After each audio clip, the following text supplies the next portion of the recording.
Man, I got my entire life watching Gladys Knight and Patti LaBelle do this Verzuz. Let's talk about it, y'all.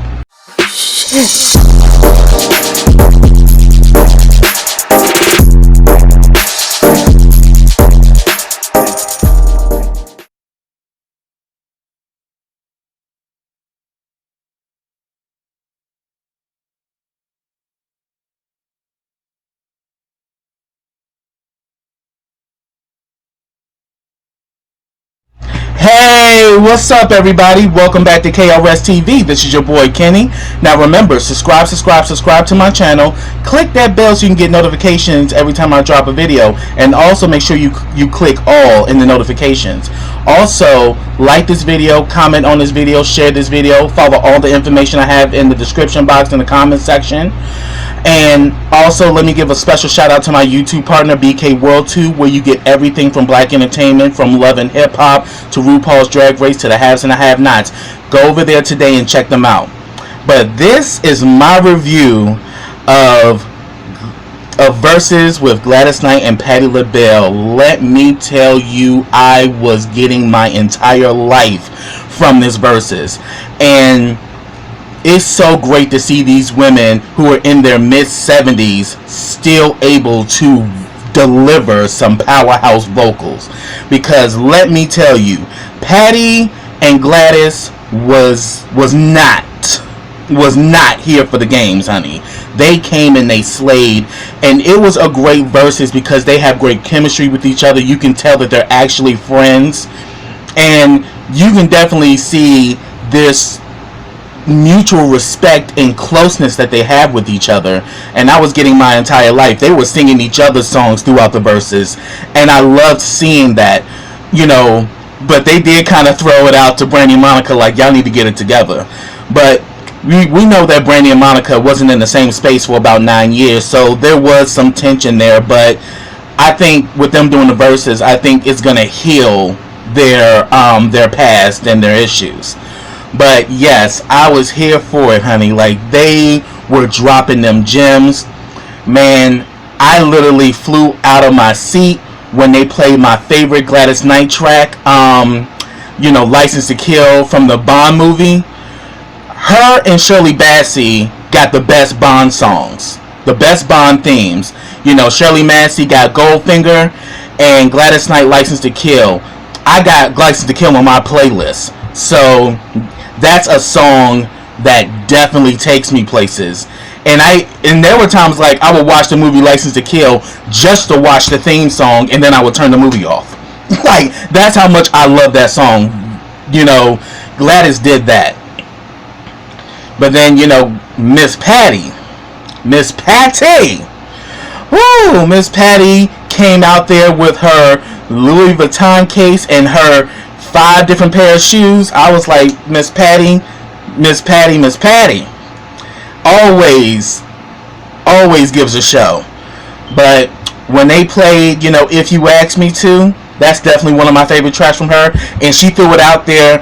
Celine did it after I did it. I'm like, yes, honey. But they say we love Celine, but I did it first. I was like, you better tell it, Miss Patti, because Miss Patti's version, I remember watching that as a little boy on the video. I mean, watching the video as a little boy, just being captivated by Patti's song, by Patti's presence and everything. Like, I'm a huge fan of both of these women. Both of them are in my music catalog.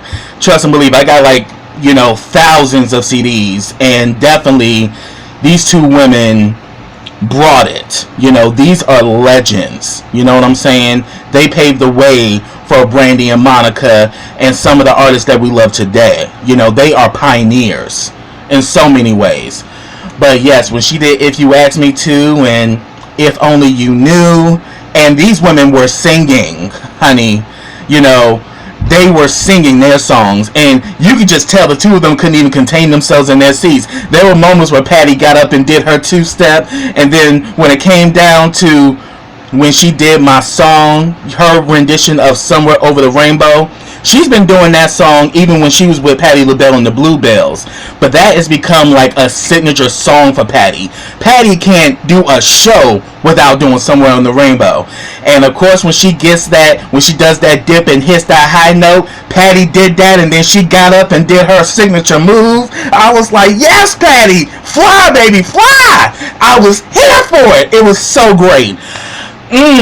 Like, yes, the culture needs this. I mean, in the crucial times that we're living in, you know, I got my life with Brandy and Monica, and I even got my life even more with Gladys and Patti LaBelle, because both of them are just powerhouse vocalists. They are sharp. I mean, right now, you know, Gladys Knight has a vacancy in Vegas, so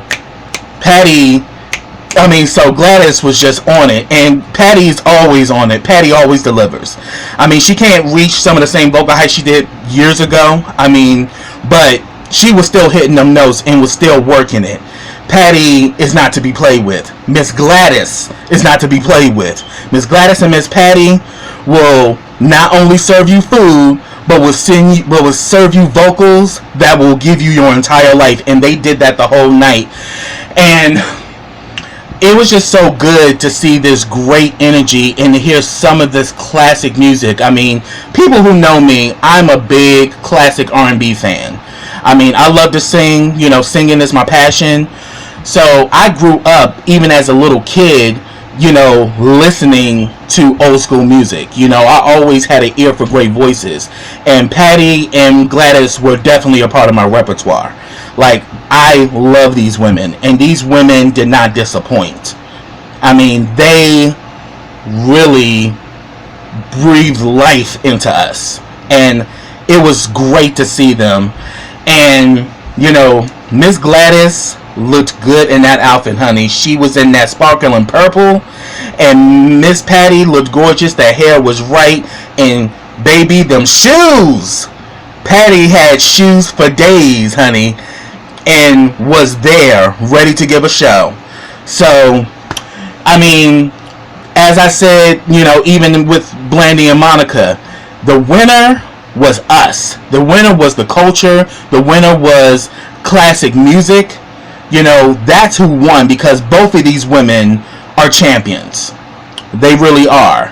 I mean, I have to say, Gladys, I think, did more vocally during the Verzuz than Patti did, but Patti did her share. Patti did enough. Patti did what Patti does. Patti came and did what she needed to do, and I was so here for it. And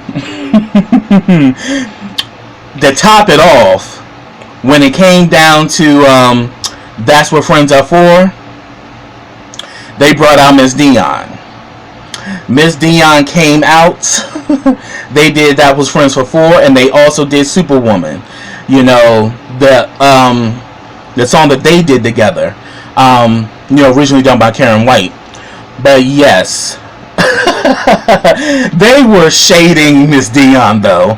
Like, shout out to T.S. Madison and also B. Slade, because T.S. Madison has said that Miss Dionne done put out her cigarette and went up there singing with them, smelling like white diamonds and Virginia Slims. I fell out because I checked out her and Craig the Writer's review of Verzuz last night, and I was dying when she said that. Because Dionne is another classic, vocalist, and I'm a huge fan of Dionne's music as well. So when they got up and did That's What Friends Are For, because her and Gladys both won a Grammy for that song, brought back, those memories of the 80s, because I remember when that song was, I remember watching the video and hearing it on the radio a lot. That song was everything. I mean, and it's a true song, That's What Friends Are For, honey.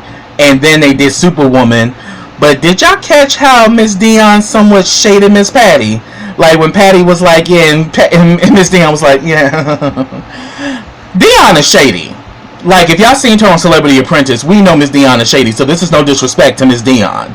But Miss Dionne is shady as hell. Because after she walked off, Patti was like, Patty's whole expression changed. And shout out to B Slay because he shared that on Twitter, and I was dying. I was like, Patti was not here for the shits and giggles at all.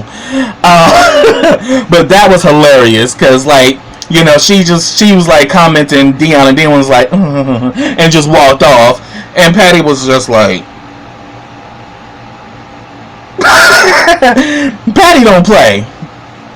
And I also loved how they paid respect and homage to the LGBTQ community, because Patti said it's the gays that keep me alive, honey. It's the gays who are like my biggest support. You know, yes, you know, the LGBTQ, oh, trust and believe, we live for great singing. And both of these women are icons in our community. And it was great to see them celebrate us and to give us, you know, the shout out that we deserved. And that's why we love Miss Patti, because Miss Patti loves the kids, and the kids love Miss Patti. The kids love Miss Gladys, and Miss Gladys loved the kids as well. And they both came together with that. I mean, I would have to say, Gladys serving her banana pudding definitely, you know, came toe to toe with Patti's sweet potato pie. And I admit it though, I did enjoy the banana pudding better. But I loved both of them. They were so amazing. I enjoyed this from beginning to end. You know, hearing all of these classic gems. Like, now, let's be real, y'all. When y'all heard My Imagination and Love Overboard, did your mind go to that episode on A Different World where Gladys was a guest star and you had Jaleesa and Whitley were trying to become her background singers, and they got old girl whose father played Buckman on Good Times? She's a great vocalist too and a great actress. I forgot her. I don't remember her name, but if y'all remember, put it down in the comments. But that episode is definitely my utmost favorite episode of A Different World. And shout out to my best friend Kenneth Tukes of the K2 Spot. Check out his YouTube channel. Both of us always talk about that episode, you know, like when they were doing My Imagination and then the old girl pulled a stunt and shut them down. But then towards the end they had that dream when they was doing background to singing Love Overboard, and they tied old girl up in the back. Like, so many memories came from that, and I was like, yes, I was so here for that. Oh my god. But my mind immediately went to A Different World, because that was iconic right there. You know, as soon as you hear My Imagination or Love Overboard, my mind immediately went to A Different World, because that was my show. So yes, that was everything.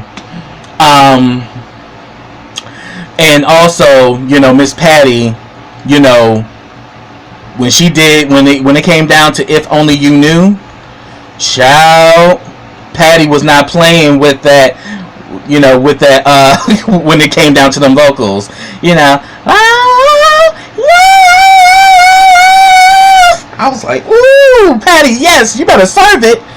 Boo-boo. The fact that these women are in their mid-70s and they're still able to deliver vocally like that, that ain't nothing but God. God is in their throats, honey.